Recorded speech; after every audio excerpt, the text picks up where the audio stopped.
బాగా జ్ఞాపకం ఉంచుకోండి ఈ మాట. శివ నిర్మాల్యమునకు ఒక పెద్ద విశేషం ఉంది.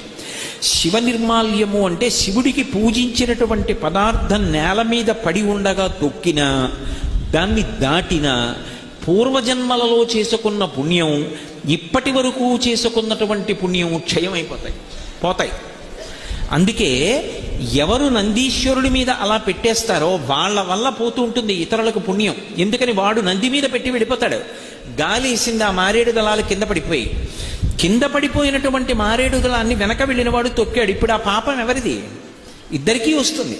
కానీ ప్రధానంగా పాపం ఎవరిది? నందీశ్వరుడి మీద పెట్టిన వాడికి. నందీశ్వరుడి మీద పెట్టకూడదు. అతిభక్తి అన్న పేరుతోటి అఘాయిత్య పనులు చేయకూడదు. కొంతమంది తీసుకెళ్ళి శివాలయంలో ఓ అరటిపండు ఇచ్చారనుకోండి, ఓ ముక్క తీసి నందీశ్వరుడి యొక్క ఆ మూతికి రాసేసి వెళ్ళిపోతారు.